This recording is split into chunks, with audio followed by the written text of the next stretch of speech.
stay concealed, but I think when he's using like any kind of normal or strong, he'll appear. Yeah. It's definitely weird though, because the camera in Rivals 1 never zoomed in or out, so... Yeah, I wonder how they're gonna handle that, if they're just gonna let fours, like, go off the screen entirely. That probably won't be the case, but it'd be really funny. Well, and it's just like, how much smoke is he gonna have to put down for you to completely not see him? Like, it's gonna have to be like a quarter of the stage at least. Mm-hmm. Definitely be something. That'll be interesting. Especially if there's another fours bird running around. It's like, it's getting a little crowded. Yeah, I'm also just kind of interested in what the VFX for Smoke are going to look like, because I think they do a pretty good job with it in the first game. And I really like a lot of the visual effects that have been done in Rivals 2 so far. I think that this game looks really good for what it is.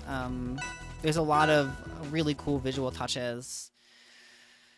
And Forsborn's definitely going to be a character where they're going to be able to let the effects team flex their muscles. With that, finally, we are free. Losers Quarters, Kusi, and Grayson. Yeah, actually getting the maple off the random select, so a bit of a comfort position for the side of Kusi on this loser side of things. Going to be able to put the pressure onto Kragg, and with those missed attacks, the jabs are coming in fast and furious, and this is how you beat Kragg. You might not like it, it may not look cool, that's how you beat Kragg. You don't let him play the game. It's definitely a big part of it, yeah. Like, a big part of playing around Kragg is being able to play that mid-range effectively, and once you get in, you can still bully him pretty hard, even with this, like, relatively good frame data. Yeah, so. It is kind of the fast follower effect, where he is going to be put in these tech situations for a really, really long time, and so long as you're able to hit them, you're going to be able to rack up the percentage on Kragg. You're going to be able to find some sort of confirm into the smash attack. You just have to know what it is and know how to set it up. The problem is, when you don't get that hit, when you don't get those moments, Kragg puts on a lot of damage and it ends up like this, where you have swings of both these characters like kind of 0 to deathing each other. For sure. Ooh, seeing that F throw off stage. Kusi super deep and getting a galaxy by the rock. A relatively rare occurrence. I feel like he probably had to jump there.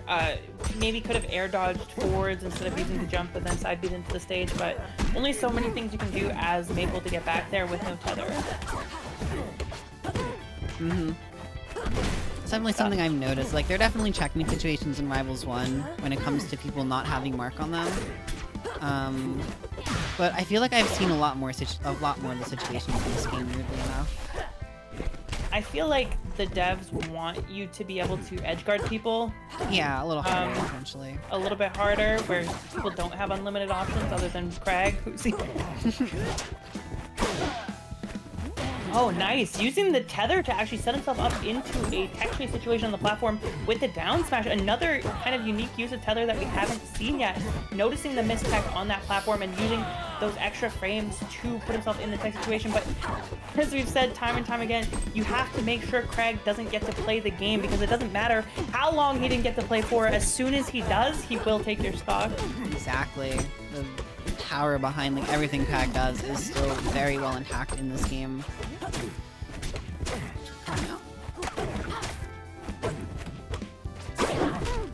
He tries to go for the wrap, but to no avail right there. And that could be pretty bad for Kusi. Ooh, the shield almost breaking, but not quite. That got pretty tight, and now the rock pressure at the ledge is going to be in a scary situation. The back air to push him off the platform, and the parry! Such a call out on that fork tilt. Usually such a safe option from the side of Maple is going to mean the game goes the way of Grayson, and now getting the Loxodon pick. I don't think that's what Kusi wanted, and I feel like Kusi got the second best thing he could have gotten. So this is a tough position going into a worse spot than that. Kusi was, like, in Rivals 1 originally a Kragg main. It wasn't until later, before he really got, like, super good at the game, that when he picked up Maple, or Ori, he mixed him up. No, not gonna be any Ori in this game ever, presumably, so... Yeah, probably not. Keep I feel getting like mixed people up. loved Ori, though. I've heard nothing but, like, good things about that character. Maybe I just have Ori lovers in my region. Where are you from? I'm from Western Canada. Yeah. Kusi is from Canada. You do have a fair share of good Ori players from Kusi and Inbad. Two of the best Ori players are both from Canada, actually. So. Are they not East Coast though? It's pretty far. I think they are East Coast, yeah. But I don't really know. I only know like 2 Rivals players are in Western Canada. I guess 3. But one of them's more workshop focused. My gamers, my seeing goats. the cube. We haven't actually seen like a ton of the cube from Kragg, I think. At least not in a while. The grab is pretty slow when you're going for the actual like putting them in the cube. I feel like not only is it slow, but just like empty hop grab. I don't know the exact frame data, but it might be faster. You get so much reward off of Kragg just going for down throw. It might almost. I feel like most of the time it's more worth it to just go for the down throw. That sucks. You just can't do anything right there. That trap is evil. I feel like you might have been able to forward air and then side B to get back, but again, that's a level of awareness. I think what might have happened. Tough. I'd have to look again at exactly what happened. This is brutal. Yeah, Grayson feeling extremely comfortable right now. I can honestly Not imagine. again. Yeah, see, that's what I was you got worried back. about, is that he side B's into it, he doesn't get hit by the pillar, so he's forced to burn his wall jump early, and then the up B doesn't have enough horizontal distance to compensate. That's what Grayson's trying to abuse right now, and it's working out surprisingly well. It feels bad because it feels like Loxodon's recovery is so much more exploitable than everyone else's. It's it is definitely one of the worst sure. recoveries in the game. Granted, I still think most characters in this game like just generally have pretty strong recoveries, but Lox does have some very big flaws in his, yeah. Is it gonna kill? Not quite. The rock up though, potentially gonna do the trick, not quite there again. The rock throw down into the back air. Yep. Ooh, getting a little bit greedy. And actually getting the gimp there, and what turned into a potential 3-stock is now back to 1-1. Grayson letting this one slip a little bit. No. Oh my god. Yeah, that was way too scary. We're seeing the grab right there, but the Oh, fair and is actually not missed gonna the fair. Oh boy. The DI was incorrect from Kusi on that side of things as well, so Grayson had a chance to end the game, and missing the kill confirm gives Kusi another chance to bring it back. Full Magma now means the confirm could be coming from somewhere. The forward air is not enough from center stage against a character like Loxodon. He's gonna set up the wall, yes. Forced to burn the double jump, uses the back air to break the pillar. Now the rock off stage, gonna be pressuring further. Yeah, Loxodon having all that height can be scary, but it does give him more time to mix ups, which means that it's a lot harder to parry the uppies, something we haven't seen Grayson go for yet. Oh, I feel like Grayson could have come down with the back air and potentially confirmed it. The up smash potentially gonna end it all, using the pillar right there to come and catch a double jump, but not quite prepared for pressing a button right after. Goes for the shield instead. 200% is such a tough spot to be. Yeah, reverse jab, Grayson off stage. This is very dicey right now. That's it. No way. The reverse 3-stock coming in from Kusi's Loxodon of all things. You can't help but feel like Grayson let that one slip a little. For sure, I'd definitely be kicking myself a little bit, but gotta stay cool, gotta stay collected here in this top 8. McLaren coming out now, and it's so weird. I don't even know where to stand on the random now, because the Maple, which we expect to be very solid, did not win. Yep. And the Loxodon, which we expected to not be good at all, won in a pretty spectacular reverse 3-stock fashion. So, quite frankly, I couldn't tell you how this character is gonna look. The Stango, people advertising the Stango metaphor right now. Yeah, I think especially on Hyperborean Harbor too, this is not a stage where anyone really wants to be fighting Kragg, let alone Claren.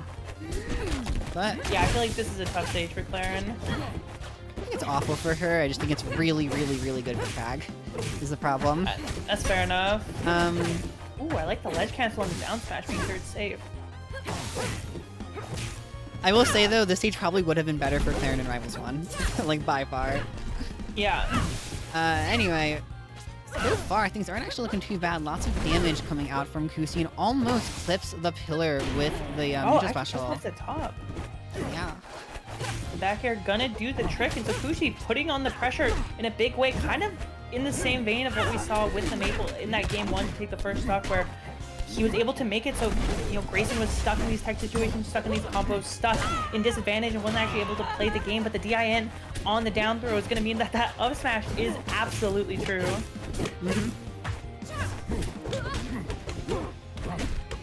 it's time and time again what looks like these big leads turns into nothing so quickly against Kragg. For sure. Oop, and again, the timing on the neutral special. The idea is great. The execution hasn't quite been there yet, even though I have used that strategy myself. It is definitely something you can do against a Kragg when you're pulling far out like that. I think it's interesting that people are finding new ways to use that neutral B. I feel like my initial opinion of it was that it was just straight up worse than the one she had in Rivals 1. Same, and yeah. While it probably still is worse, people have been finding some unique use cases for it, and specifically people have been figuring out that you can kind of space it on shield if you B-reverse it and make it a little bit safe as an aerial poking tool. There's like a couple of unique things that you can do with it that I hadn't really expected in the first place. Yeah, it's definitely like less plug and play, I feel like, although it's partially just my own bias of playing Claire in Rivals 1 as well, compared to like the air grabs you had in the first game, but still lots of really flashy stuff you can do with it when you start getting that timing and spacing down.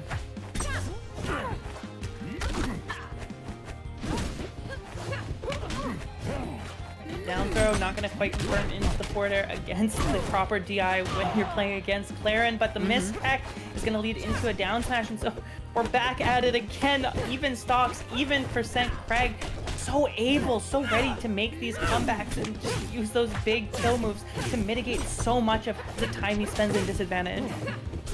For sure. Oop, they're coming out, but not a huge punish off of it. And last stock situation, this game is going kind of down to the wire right now.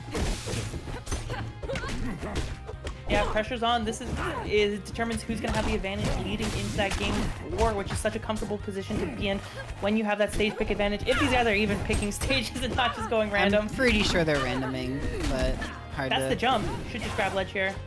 Ooh. Wow, that goes far enough to get back, and yeah. Grayson having the same idea as me, but the down air into the up smash will be enough, and after trailing basically the entire game, he's able to find that stock, and now the Zetter burn coming out. We haven't actually seen this from the side of Kusi yet, but I imagine he has. We haven't, but like... yeah, this is definitely one of those characters that, like, if you see Kusi playing like an all-mine bracket with secondaries, good chance it's going to be the Zetter burn. I feel like Zetter burn in this game is... It's who I ended up picking up as my main for the beta period, just because he does a lot of the fundamental stuff just well, right? He feels good to play. If you're a good player, all this stuff works as you think it should, and so I'm surprised I don't see more people on it, because it just seems good and generally reliable, and when people DI fair wrong like that, you can absolutely be gifted stocks. Zetter is like, I just think Rivals is a really fun game, like part of why I just love it so much. It's just so fun to press buttons. And Zetter's a character that really lets you press buttons. Once you get kind of into that groove, he's got such high damage output and a lot of versatility in that kit. Yeah, the problem is once you use your jump, you are pretty screwed off stage, and Grayson, well aware of that weakness, was able to find an edge guard starting at about 70%, taking it all the way. Trying to crouch cancel there. This is not the last beta. You're gonna have to eat some of that. Now the Shine are coming out in a big way. God, yeah, Shine's still really good in the first game, and while it is definitely weird getting used to Shine having that air stall now, which admittedly is like kind of normal for most Shines, but not how Zetterburns used to work. There's so many more uses for Shine in this game, I feel like. It's definitely a good move. I feel like I underutilize it because I'm just like trying to play the game normally. But I feel like Shine has a lot of good, really interesting use cases, especially in this game, in terms of setting up platform pressure, setting up shield pressure, in ways that other characters can't do. For sure. Have to go high here. That's the big thing. Ooh, and that down B has like no hit stun, or hit stop rather. So you gotta be ready to see the Zetter go for that and just know you gotta attack or you gotta DI right away. Yeah, it's a good mix-up. Oh, the DI in, but no punish. Grayson kind of gifted one there and unfortunately unable to capitalize. Could have really just up-aired. Okay, so again, last stock situation. Oh, are you kidding me? Okay, wait. Okay. Didn't use all of his resources, but he definitely used one. So now I'm gonna say, are you kidding me, for the entirely opposite reason. Like, I feel like Grayson should have lived there, but that was an insane recovery. Yeah, it was really good. a lot of damage right now, though. Goes for the parry, just a little bit of a miss on the timing, but does get out of disadvantage, which means if he's able to find the next hit, potentially a big moment for putting Kragg back in the game, and that hit has been found. Yeah, remember, this is Rockwall too. This stage is infamous for having relatively small blast zones. So Kragg, that's a nightmare. Use the jump, gonna get it back from the down B, and tries to go for a read with the forward smash. Would have got it if the timing was right. Back hit of the forward air is gonna send Kragg deep off stage. Gonna have to mix up his way back to the ledge. Zetterberg not the strongest at going deep off stage and kind of gimping the recovery, so going to opt to play at the ledge instead, try and set up a kill confirm, and then side B into the down smash at those higher percent will confirm. Yeah, and there we go, a game number 5, and oh no. That's devastating. I mean, he won with the Loxodon. I'll say it right now. He did win with the Loxodon. You are correct. And assuming that is what the name means, maybe, possibly, this is still definitely doable. That being said, I'm not sure I'm not sure this was a random or if Grayson ended up picking this Fire Capital. I think this is going to work out really nicely for him. Good stage for Kragg. Oh yeah. So Fire Capital is known for being the big stage, right? And Rivals One is the widest stage and also has the biggest blast zones. Yeah. Which means that a lot of heavies like to pick it because they can slow down the game and leverage their weight to live even longer than they normally would while still having the kill power to get kills at relatively normal percents. And that same dynamic definitely feels like it's true in this game where it's even harder for the average character to get a kill. And Grayson coming out, just hitting it that strong right away, getting a lead here. And yeah, this is definitely somewhat fragile percent-wise. Sweet spot up strong could take the kill. But Kusi's got to find a way to open up Grayson to actually find that. Right now, he's just swinging, desperate to find any way to even up the stocks here. One of the things that can be challenging about just picking up Rano is how floaty he is. It can be a big change not being able to just jump freely, right? Rano can get punished really hard, especially for committing to a full hop. So learning to play on the ground, learning when you can get those confirms and making sure you can hit balls so you're not punished can be a little bit of a tricky thing to play around. And I think that's probably why we ended up seeing Kusi getting hit with that forward smash. It's playing on the ground and especially playing on platforms. So the thing with Rano is that he's not strictly floaty, it's that his airspeed's really bad.